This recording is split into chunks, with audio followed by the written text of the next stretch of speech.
आज ही Doubtnut app download करें। Doubtnut पर होगा अब आपके सभी मैथ्स, केमिस्ट्री, फिजिक्स और बायोलॉजी डाउट्स का सफाया। बस अपने क्वेश्चन की फोटो खींचो, उसे क्रॉप करो और तुरंत वीडियो सोल्यूशन पाओ। Download now. Good morning students. तो आज का हमारा क्वेश्चन है, a lens behaves as a converging lens in air and as a diverging lens in water. Okay, तो हमारे पास एक लेंस है जिसको जब हम एयर में यूज़ करते हैं तो कन्वर्जिंग लेंस की तरह एक्ट करता है। ठीक है, तो चलो एग्जांपल के लिए देख लेते हैं कि हमारे पास एक लेंस है। ठीक है, ये एक लेंस है, हम इसको कहाँ यूज़ कर रहे हैं? हम इसको यूज़ कर रहे हैं एयर में। और जब हम इसको एयर में यूज़ कर रहे हैं तो क्या होगा? बेसिकली ये एक सिंपल कन्वर्जिंग लेंस की तरह काम कर रहा है। ठीक है, अच्छा, कोई भी मिरर इस टाइप का अगर मिरर यहाँ पे मिरर बोल रहा हूँ, इस टाइप का अगर लेंस मैं यूज़ करता हूँ तो ये लेंस यहाँ पे कन्वर्जिंग लेंस की तरह क्यों काम करता है?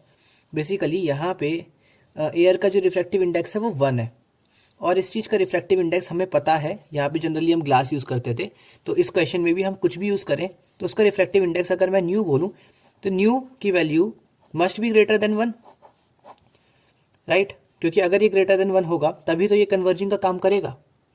चलो, इतनी बात हमें समझ में आ गई। फिर हमें बोला and as a diverging lens in water.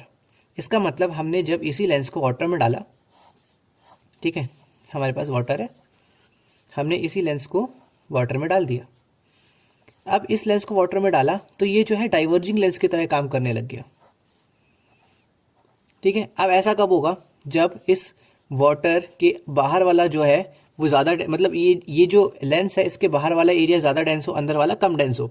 सिर्फ उसी कंडीशन में ये डाइवर्जिंग लेंस की तरह काम करेगा।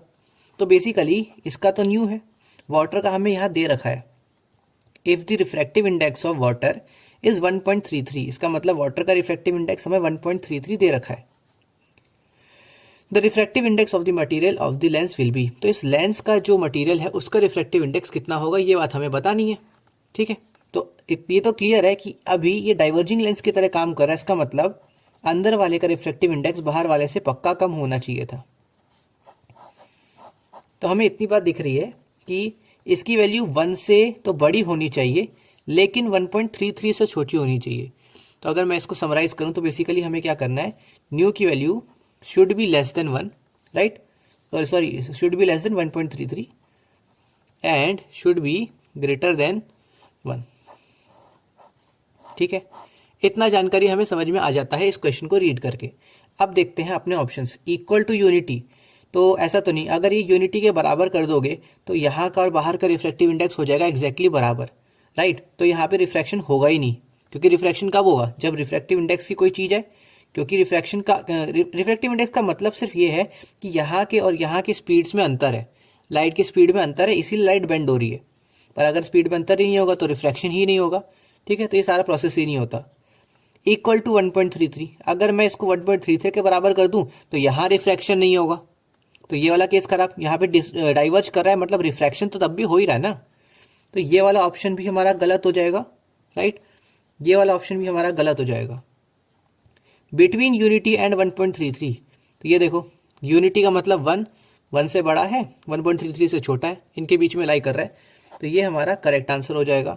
एंड ग्रेटर देन 1.33 नहीं, अगर ग्रेटर होता तो इस कंडीशन में भी कन्वर्ज करने लग जाता, क्योंकि बीच वाले का ग्रेटर है, बाहर वाले का कम है, तो फिर कन्वर्जिंग लेंस की तरह काम करता। तो ये वाला ऑप्शन भी गलत हो जाएगा। ओके, तो आई होप सबको क्वेश्चन अब समझ में आ गया होगा।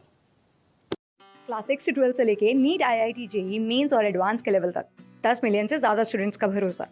आज ही डाउनलोड करें डाउटनेट ऐप या व्हाट्सएप कीजिए अपने डाउट्स 8400 400 400 पर।